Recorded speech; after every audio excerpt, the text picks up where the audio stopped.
He was born into a middle-class home, not poor, not rich, just somewhere in between. A tiled roof, a small veranda with an old wooden bench, the smell of coconut oil in the air, and the quiet clatter of steel tumblers from the kitchen.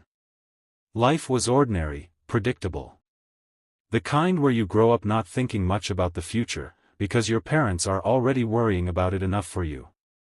His mother was the emotional core of the house.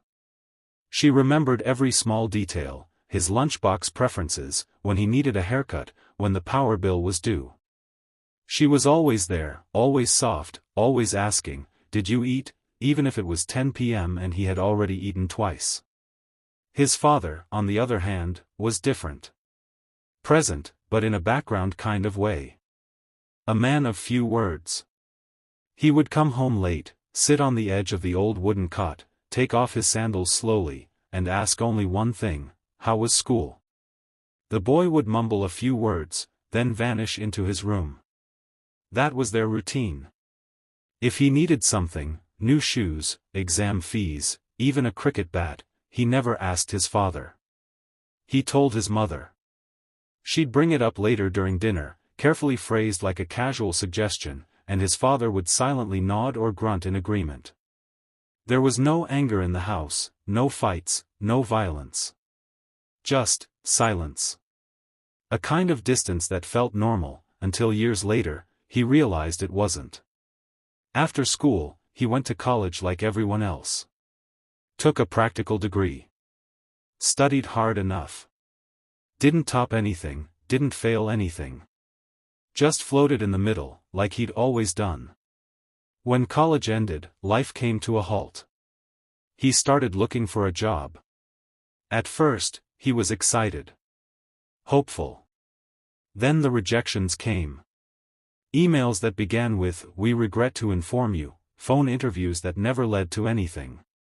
He started staying up late and waking up later. Days melted into each other. 1 year passed. Then 2. He stopped picking up calls from friends who had moved on, gotten jobs, and posted pictures of new laptops and office IDs. His father noticed. Of course, he did. "What are you doing with your life?" he'd ask, not cruelly, but with the tired concern of someone who had waited too long to see change. "You're at home all day. Why don't you help me at the shop?" But he didn't want to. He didn't want to stand behind a counter selling electrical parts or fixing things in the blistering sun. He didn't want to inherit anything. He wanted to become something. Every day felt heavier. He hated feeling like a failure. He hated the way his father looked at him, not with anger, but with quiet disappointment. And then, one day, something changed. A job offer. Abroad. He didn't tell anyone until it was confirmed. The salary wasn't huge, but it was decent. It was a start. His parents were shocked, then proud, then quietly worried. His mother cried quietly in the kitchen the night before he left. His father, as always, said little. Just one sentence: "Take care of yourself." The first few weeks abroad were overwhelming. Everything was new. The food tasted strange. The language sounded mechanical. The people smiled too much but talked too little. He worked long hours, came back to a lonely room, and stared at the ceiling wondering why he ever thought this would feel like freedom. But he was lucky in a way. He had family there. A few old cousins. Some college friends who had moved earlier. A couple of uncles who invited him for meals. When it got too lonely, he could call someone. Crash at a friend's place.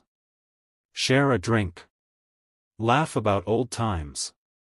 One night, sitting on a balcony after a long day, it struck him. His father had done this too. But alone. No friends to laugh with. No relatives to lean on. No smartphones, no WhatsApp calls. Just long days filled with work, followed by nights in a cramped room, eating food that never felt like home. And he did it for years. For him. That realization broke something open in him. He picked up the phone one evening and called home. His mother answered, overjoyed, talking non-stop like always. Then, without thinking, he said, "Let me talk to Appa." There was a pause. Then his father's voice came on, rough but unsure. "Hello?" And for the first time, he didn't cut the call short. He spoke. Really spoke. About work. About how hard it was. About how tired he felt. And his father listened. Gave him advice. Shared little stories from his own time abroad, things he had never mentioned before. That call became the first of many. Every week. Every Sunday. Slowly, their conversations grew longer. He found himself laughing. Asking questions. Listening with a respect he had never shown before. He realized his father wasn't distant. He had simply been strong all his life. And strength, in that generation, often came dressed as silence. He remembered all the times he had shrugged off his father's advice, ended conversations with nods or one-word replies. And now he wished, deeply, painfully, that he had listened sooner. But now, he was listening. And it changed everything. He started sending gifts home, not to impress, but to show gratitude. His parents would always say, "We don't need anything," but he wanted to give. Just as they had given without ever asking for thanks. He couldn't buy them the world. But he could give them smiles, surprise them with small joys, make them feel seen. Home, once filled with unsaid things, now echoed with laughter during phone calls, voice notes, and photos shared on family groups. He used to see his father as a figure in the background. Now, he saw him as a man. A father. A friend. And in doing so, he found the version of himself he was always searching for, not the successful man with a job, but the son who finally understood what love looks like when it doesn't ask to be noticed. He didn't get everything he wanted in life. But he found something greater. He found the man who raised him, not with words, but with sacrifice. And in that discovery, he found home. This story is titled, "The Silence That Raised Me." Written and created by Nazar. If this story touched your heart, don't forget to follow and subscribe for more stories like this. Thank you for watching.